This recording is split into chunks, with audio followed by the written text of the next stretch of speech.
قوم لوط جس نے سب سے پہلے اس دنیا میں ہم جنس پرستی کی ابتدا کی۔ قوم لوط کے مردوں کو تو شیطان نے تباہ کیا ہی تھا، لیکن شیطان نے قوم لوط کی عورتوں کے لیے بھی ایک ایسی عورت بھیجی تھی جس کی وجہ سے قوم لوط کی عورتیں بھی تباہی کے دلدل میں دھنس گئیں۔ قوم لوط کی عورتیں ایک ایسا گناہ کا شکار ہو گئیں جو آج تک دنیا میں نہیں کیا گیا تھا۔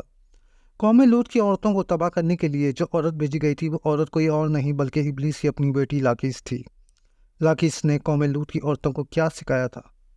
شیطان اللہ کا نافرمان اور برین و انسان کا سب سے بڑا دشمن ہے۔ شیطان کئی طریقوں سے انسان کو دھوکوں اور فریب میں مبتلا کرتا رہتا ہے اور ان کو بہکاتا ہے۔ قرآن و حدیث کے مطالعے سے پتہ چلتا ہے شیطان صرف ایک مخلوق کا نام نہیں بلکہ ابلیس کی کئی پوری ایک نسل ہے اور اس کی بے شمار اولادیں ہیں۔ شیطان کے صرف اولادیں نہیں ہیں بلکہ شیطان کے چیلے اور مددگار بھی ہیں۔ شیطان کی کئی اولادیں ہیں جو مختلف کاموں میں ابلیس نے مقرر کری ہوئی ہیں، جیسے ولہان نماز اور عبادت میں لوگوں کو وسوسے میں پھیلاتا ہے اور اسی طرح مستوب لوگوں میں افواہ پھیلاتا ہے۔ ایسی کئی اولادیں کئی قوموں میں مقرر کی ہوئی ہیں ابلیس نے، جو انسانوں کو بہکا کے گناہ پر گامزن کرتی ہیں۔ انہی اولادوں میں ایک نام ہے لاقیس۔ یہ لاقیس ابلیس کی بیٹی ہے۔ ابلیس نے لاقیس کو ایک خاص کام مقرر کر کے قوم لوط کی طرف بھیجا تھا۔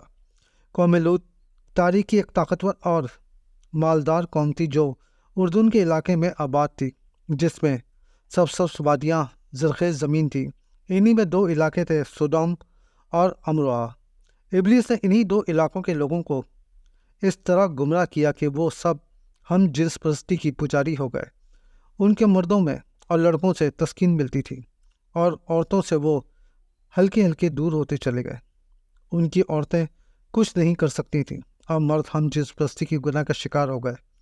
تاریخ میں پہلی بار انسانوں کے ساتھ ایسا عمل ہو رہا تھا جب قدرتی عمل کے بجائے گناہ کے ذریعے تسکین حاصل کی جا رہی تھی، جس کی وجہ سے خاندانی سسٹم بھی تباہ ہو رہا تھا۔ ایسے موقع کا فائدہ پھر سے ابلیس نے اٹھایا اور اپنی بیٹی لاقیس کو قوم لوط کی عورتوں کو ہم جنس پرستی کی طرف مائل کرنے کے لیے عورت کے روپ میں ان کے بیچ بھیج دیا۔ لاقیس ان عورتوں کو ورگلانے میں لگ گئی جن کے شوہر ہم جنس پرستی کا شکار ہو گئے اور ان عورتوں کے پاس نہیں آتے تھے۔ ایسے میں لاقیس ان عورتوں کو بہکانے لگی، ہم کیا کریں، ہمارا حسن ہماری جوانی برباد کر دی ان مردوں نے، اور اب ہم ان مردوں کو اپنے قریب نہیں آنے دیں گے بلکہ ہم بھی ایسا عمل کریں گے جس سے ہم خود عورتیں تسکین حاصل کر سکیں، ہم کو ان مردوں کی ضرورت نہ رہے۔ جس کے بعد عورتیں گناہ کے دلدل میں دھستی چلی گئیں اور لاقیس کا شکار ہونے لگیں۔ امیر سے امیر اور عام گھر کی عورتیں بھی ہم جنس پرستی کا شکار ہو گئیں۔ لاقیس ہی موجودہ لسبین کی بانی ہے۔ جب قوم لوط کے مردوں کو پتہ چلا کہ عورتیں بھی ہم جنس پرستی سے تسکین حاصل کر رہی ہیں تو انہوں نے کوئی رد عمل نہیں دیا، کیونکہ وہ خود اس لت کا شکار ہو گئے تھے۔ ہر جگہ ہر حالت میں کھلے عام ہم جنس پرستی کا کھیل کھیلا جانے لگا، چاہے وہ مرد ہوں یا عورتیں ہوں۔ اللہ نے ان لوگوں کے بیچ اپنے بندے اور نبی حضرت لوط علیہ السلام کو بھیجا، لیکن یہ لوگ اللہ کی تعلیمات پر ایمان نہیں لائے اور گناہ سے توبہ کرنے کے بجائے حضرت لوط علیہ السلام سے کہنے لگے، تم کو یہ برا لگتا ہے، تم بہت پاکیزہ ہو تو تم بستی چھوڑ جاؤ۔